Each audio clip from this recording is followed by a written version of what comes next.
Hai guys, kali ini aku akan menjelaskan tentang usaha atau bisnis yang menjalankan kewajiban mengelola tanggung jawab sosial dan etika dalam berbisnis. Oke, dalam konteks sederhana, bisnis ialah kesibukan dalam melakukan suatu aktivitas atau pekerjaan yang memberikan keuntungan kepada seseorang. Pertama, kita akan membahas tentang definisi dasar-dasar bisnis. Bisnis dalam arti luas adalah suatu istilah umum yang digunakan untuk menggambarkan semua aktivitas dari institusi yang memproduksi barang dan jasa dalam kehidupan sehari-hari. Sedangkan bisnis dalam arti sempit adalah suatu sistem menyeluruh yang menggabungkan subsistem yang lebih kecil yang disebut industri. Artinya, setiap industri dibentuk dari banyak perusahaan yang terdiri dari berbagai ukuran perusahaan dengan berbagai produk yang dihasilkannya, termasuk kegiatan pemasaran, pengembangan SDM, pengaturan keuangan, dan sistem manajemennya. Kemudian pengertian dasar-dasar bisnis menurut para ahli. Yang pertama, bisnis menurut Jeff Madura, beliau mengatakan bahwa instansi yang dibentuk oleh perorangan atau kelompok yang mendirikan suatu perusahaan yang dibuat guna sebagai penyedia layanan atau suatu produk yang diinginkan oleh pelanggan atau masyarakat pada umumnya. Kemudian, bisnis menurut Griffin and Ebert, menurutnya, bisnis adalah organisasi yang menyediakan barang atau jasa dengan maksud mendapatkan laba. Selanjutnya, kita akan membahas tentang ruang lingkup dasar-dasar bisnis. Ruang lingkup dalam kegiatan bisnis ini sangat luas guys, akan tetapi kegiatan bisnis dapat digolongkan menjadi 3 aspek. Yang pertama, aspek produksi atau production. Yang kedua, aspek distribusi atau distribution. Yang ketiga, aspek konsumsi atau consumption. Selanjutnya, apa sih tujuan dan manfaat mempelajari dasar-dasar bisnis? Nah, dalam perkembangan dunia bisnis menjadi semakin pesat dari waktu ke waktu guys. Dukungan teknologi canggih yang saat ini juga sudah menjamur membuat komponen-komponen dalam turut berubah. Salah satunya sumber daya manusia. Belajar bisnis dapat memberikan banyak manfaat untuk masa depan kita, salah satunya untuk memulai usaha. Berikut manfaat dasar-dasar bisnis yang akan saya jelaskan. Yang pertama, kita akan memiliki jangkauan karir yang luas. Nah, manfaat pertama yang bisa kita dapatkan dari belajar bisnis di sini adalah kita dapat memiliki jangkauan karir yang luas. Karir dalam bidang bisnis ini tidak hanya terbatas pada satu sektor saja. Cakupannya sangat luas dan beragam. Dengan luasnya cakupan karir dalam bisnis, peluang yang bisa Anda coba juga semakin luas guys. Selanjutnya guys, manfaat yang kita dapatkan yaitu kita dapat mengantisipasi sulitnya mendapatkan pekerjaan. Lonjakan jumlah pengangguran di Indonesia membuat banyak orang memulai mengambil langkah untuk mengantisipasi hal ini. Memiliki pendidikan tinggi bahkan tidak bisa menjamin kita mudah mendapatkan pekerjaan. Jika belajar bisnis sejak awal, kita bisa lebih terbantu dalam menemukan pekerjaan yang tepat. Bisnis juga memiliki jangkauan karir yang sangat luas dan beragam. Hal ini bisa menjadi peluang emas di tengah sulitnya mencari pekerjaan seperti sekarang ini. Kita bisa mulai belajar membangun bisnis sejak usia muda, mulai dengan bisnis kecil-kecilan yang mudah dikelola, dan cara ini cukup efektif untuk mengantisipasi sulitnya mendapatkan pekerjaan di kemudian hari. Tidak hanya itu saja guys, menjadi pembisnis sejak muda dapat membantu membangun pribadi yang lebih mandiri dan tidak mudah bergantung pada orang lain. Kemudian manfaatnya juga kita menjadi lebih disiplin. Belajar bisnis tidak memberikan kita pengetahuan saja, namun juga mampu memberikan kita kedisiplinan diri. Dengan belajar bisnis, kita dituntut untuk mengatur, menyusun rencana, dan melaksanakan rencana tersebut sebaik dan serinci mungkin.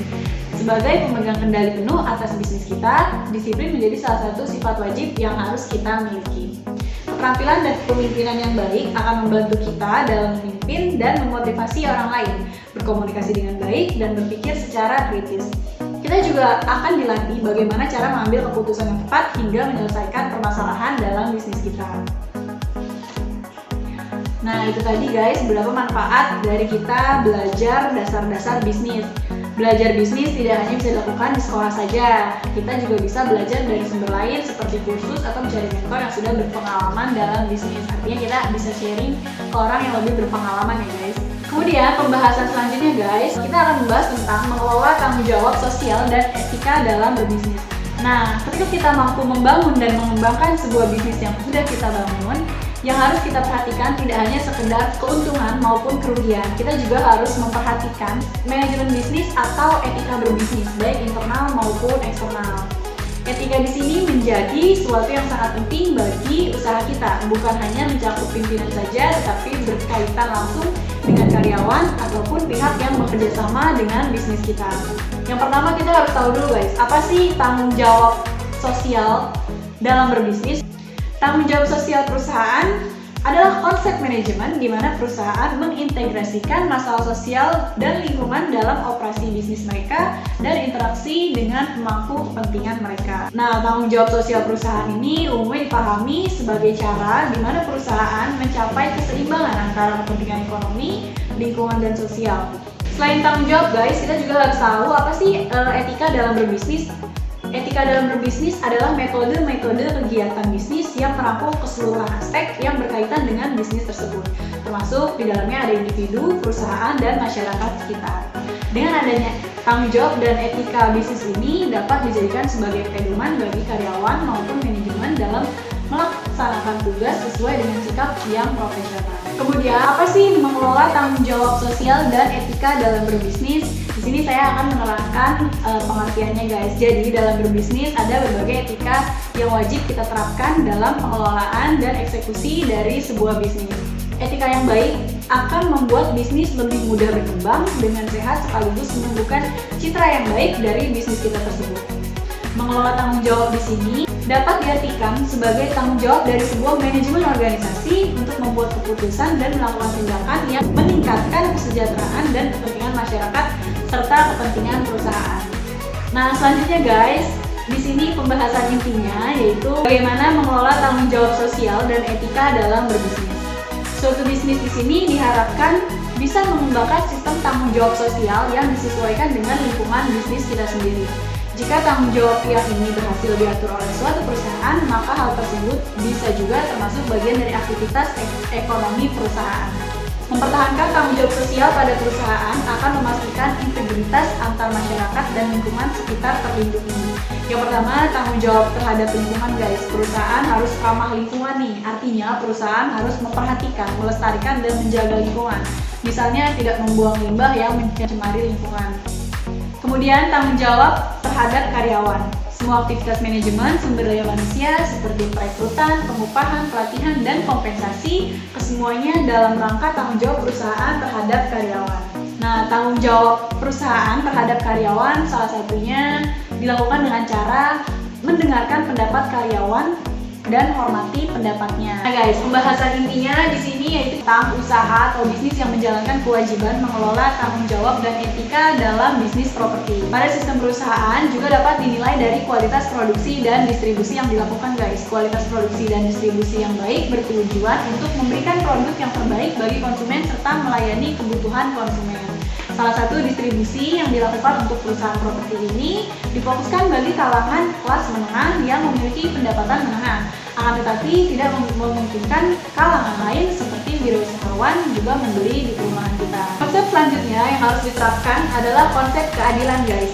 Dalam hal ini terwujud ketika perusahaan memberikan produk yang terbaik bagi konsumen, maka konsumen juga akan memberikan loyalitasnya terbaik kepada perusahaan. Dan juga bagi karyawan guys yang bekerja diberikan sesuai dengan beban kerja yang diterima atau sesuai job desk yang telah diatur oleh perusahaan. Sama halnya pentingnya juga dengan menerapkan etika kehendak bebas. Ini dapat dilihat dari kualitas bahan baku yang dipilih oleh perusahaan merupakan bahan baku berkualitas baik. Salah satu hal dalam kehendak bebas adalah dengan melakukan persaingan secara sehat atau fair. Jadi banyaknya muncul developer atau pengembang tidak berarti muncul persaingan yang tidak sehat ya guys. Malah sebaliknya, selalu mengikuti ketentuan pemerintah dalam melakukan pembangunan perumahan. Artinya izin-izinnya dan legalitasnya juga harus jelas. Nah, yang gak kalah penting nih guys, dalam menjalankan etika bisnis dalam mengembangkan usaha properti, adanya tanggung jawab dan kebijakan dari developer tersebut.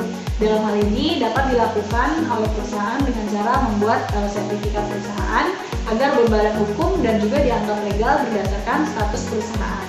Perusahaan yang telah terverifikasi atau telah berbadan hukum menunjukkan bahwa perusahaan tersebut benar-benar serius mendirikan perusahaan sebagai upaya tanggung jawab kepada konsumen. Nah, dan tanggung jawab lainnya juga guys, di sini berkaitan dengan kepedulian sosial dan etika dalam berbisnis pada semua orang-orang yang memiliki kekurangan secara material. Dengan adanya bantuan seperti santunan marketing, bantuan sosial lainnya kepada warga dan masyarakat sekitar yang membutuhkan, walaupun tidak seluruhnya baik karena munculnya biasanya ada beberapa keluhan pada konstruksi bangunan yang telah dibangun dan juga akses jalan yang masih kurang baik. Nah, sebagai developer harus siap dan bertanggung jawab atas apa yang terjadi tersebut. Jadi guys, kesimpulannya, penerapan etika tanggung jawab melalui aspek ini dilakukan perusahaan dengan membuat akta pendirian perusahaan agar perusahaan memiliki legalitas hukum pada pelaksanaan operasional perusahaan. Perusahaan yang telah berbadan hukum menunjukkan bahwa perusahaan tersebut sangat serius dalam mendirikan perusahaan sebagai upaya tanggung jawabnya mereka kepada konsumen, bahkan kepada masyarakat. Penerapan etika kebijakan melalui aspek etika bisnis dapat ditelusuri dan diterapkan perusahaan yang menunjukkan bahwa perusahaan telah benar-benar memberikan manfaat bagi berbagai aspek ekonomi. Dalam memproses tingkat keluhan masyarakat dalam kualitas pelayanan, seperti aspek jalan komplek yang saat ini sudah sepenuhnya dilakukan perbaikan, dan juga pada kewajiban perusahaan terhadap hak pekerja selalu disiplin dan tepat waktu terhadap upah yang telah diberikan dari awal penandatanganan kontrak. Hal tersebut menjelaskan bahwa perusahaan tersebut telah menjalankan praktik etika dan tanggung jawab dalam berbisnis. Oke guys, sekian pembahasanku kali ini tentang usaha atau bisnis yang melaksanakan kewajiban pengelola tanggung jawab sosial dan etika dalam berbisnis. Untuk kalian yang ingin memberikan kritik dan sarannya, boleh ketikkan di kolom komentar. Jangan lupa di like dan subscribe, juga di share ya guys. Assalamualaikum warahmatullahi wabarakatuh. Dah.